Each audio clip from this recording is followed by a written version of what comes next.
Bonjour les amis, j'espère que vous allez bien et que vous avanciez surtout en votre apprentissage de français. Donc aujourd'hui, je vous invite à découvrir une nouvelle leçon de langue et grammaire intitulée La subordonnée conditionnelle.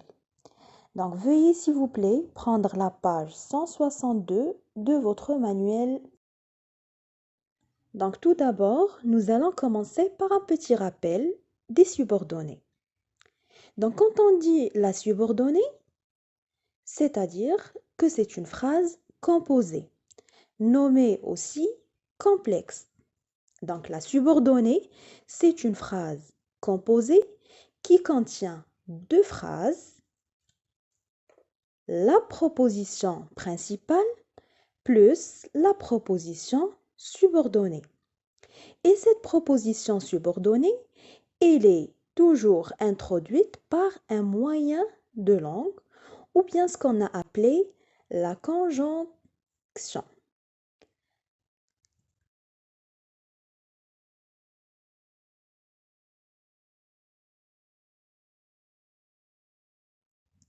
On a déjà vu plusieurs subordonnées telles que la proposition subordonnée de but, de cause et de concession.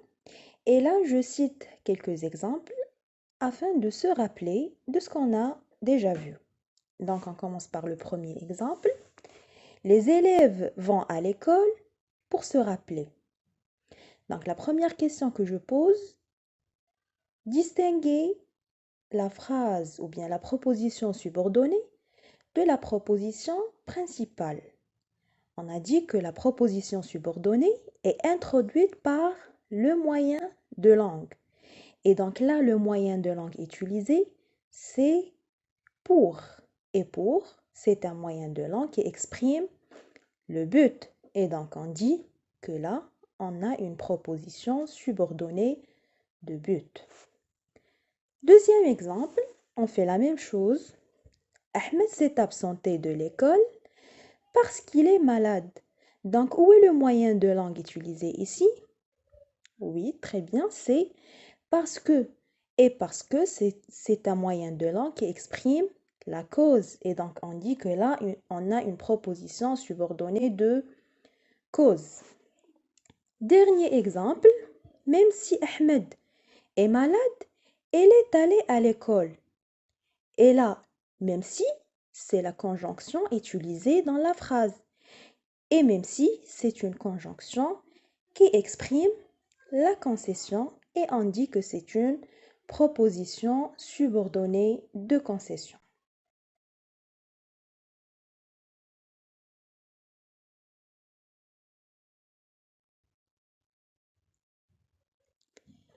Lisez la phrase que j'ai notée. Oui, je m'adresse à toi, cher élève. Lis la phrase que j'ai notée.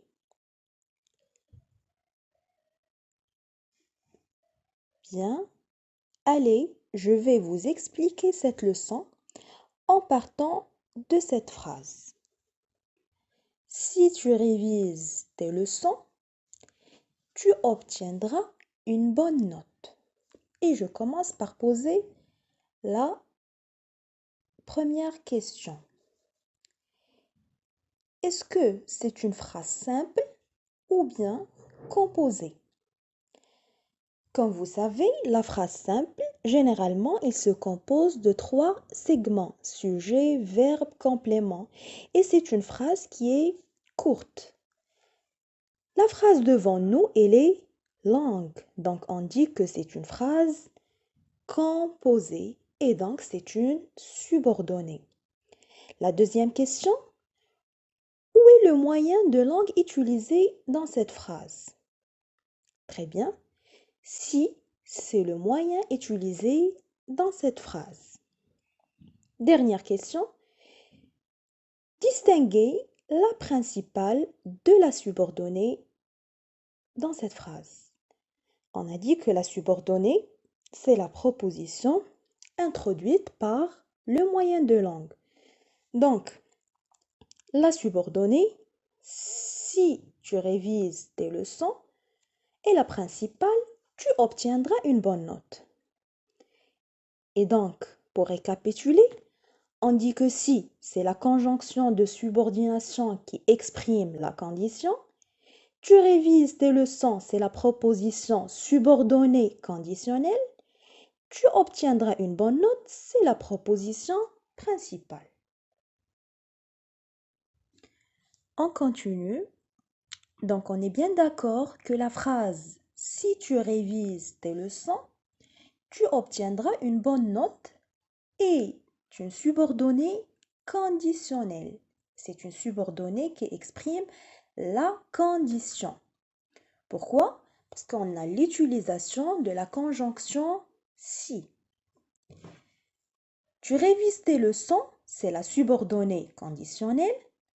Tu obtiendras une bonne note, c'est la proposition principale. Dans une subordonnée conditionnelle, on appelle la proposition subordonnée la condition et la proposition principale, on l'appelle l'action principale.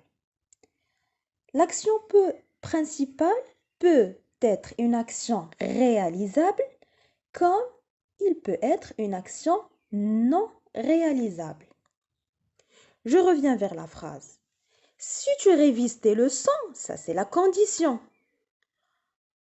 Tu peux obtenir une bonne note comme tu ne peux pas obtenir une bonne note. Donc, notez bien que la réalisation de l'action principale dépend de la condition exprimée dans la proposition subordonnée.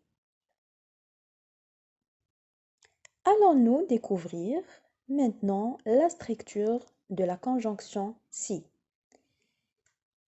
Donc là, on a deux exemples et comme vous avez remarqué, j'ai mis des verbes en rouge, des verbes soulignés. C'est justement pour relever la structure. On commence par la première phrase. Si tu révises tes leçons, tu obtiendras une bonne note. La conjonction si. Le verbe de la subordonnée et les conjugués. Là, c'est quel verbe? Révise, c'est le verbe réviser. Il est conjugué au présent. Et le verbe de la proposition principale obtiendra. Il est conjugué au futur. Et donc, la structure, c'est si plus présent plus futur. Et pour ce premier cas, on a une action réalisable. Parce que si tu révises tes leçons maintenant, au futur, tu obtiendras une bonne note. Deuxième exemple. Si Ahmed était riche, il achèterait une belle voiture. Allons-y. La conjonction ici, c'est quoi? C'est si, très bien. Le verbe de la subordonnée, elle est conjuguée à quel temps? Déjà, on a quel verbe? Le verbe être, très bien. Était, c'est le verbe être à quel temps? À l'imparfait, très bien. La proposition principale, quel est le verbe de cette proposition? Achèterait, très bien. Et c'est un verbe conjugué. Oui, le radical du futur et les terminaisons de l'imparfait, donc il s'agit du conditionnel présent. Donc la deuxième structure, c'est si plus imparfait plus conditionnel. Et là, c'est une action non réalisable parce que si Ahmed était riche, c'est au passé, il achèterait une belle voiture. Donc, là, c'est une action non réalisable parce qu'on a l'emploi de l'imparfait. Donc, on récapitule. Aujourd'hui, on a vu la subordonnée conditionnelle. Pour exprimer la condition, on utilise la conjonction si. Et on a deux structures pour la conjonction si. Première structure, si plus présent plus futur. Deuxième structure, si plus imparfait plus conditionnel présent. Et vous pouvez opter pour les deux, quand vous voulez formuler une subordonnée conditionnelle. Passons maintenant à découvrir d'autres conjonctions de conditions.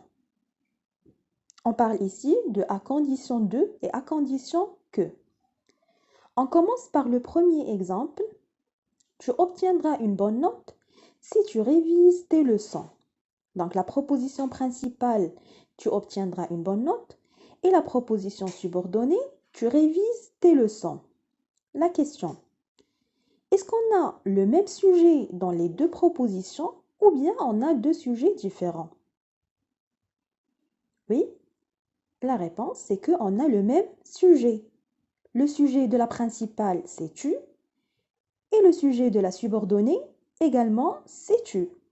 Et donc, quand on a le même sujet, on utilise à condition de plus infinitif.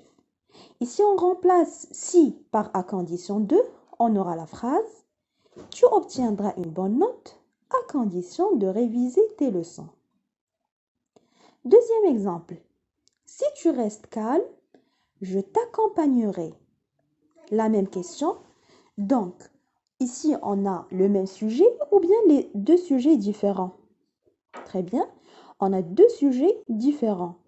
Pour la subordonnée, on a le sujet qui est tu.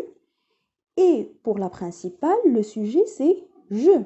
Et donc, quand on a deux sujets différents, on utilise à condition que plus le subjonctif et la phrase « Je t'accompagnerai à condition que tu restes calme ». La synthèse, donc c'est ça ce que vous allez garder sur ce qu'on a vu aujourd'hui. Donc, on a la phrase, le moyen de langue utilisé et la structure. La première phrase, si j'ai une nouvelle, je la lirai en 3 jours. Donc là, la conjonction, c'est si. La structure, si plus présent plus futur. Deuxième phrase, si le mur pouvait parler, il raconterait des histoires. La conjonction, c'est si aussi. La structure, si plus imparfait plus conditionnel. Donc pour si, on a deux structures. À condition de et à condition que. Quand on a le même sujet, on utilise à condition de plus l'infinitif. Exemple, je recevrai un cadeau à condition de bien travailler. Deuxième exemple, je t'offre un cadeau à condition que tu sois travaillé. Et là, on a utilisé à condition que parce que on a deux sujets différents. Et donc, c'est à condition que plus le subjonctif. Donc maintenant, veuillez transcrire la synthèse sur vos cahiers de cours en mettant l'activité et le titre de la leçon. Et je vous laisse là deux exercices à faire. On va les corriger dans une nouvelle vidéo. Bon courage!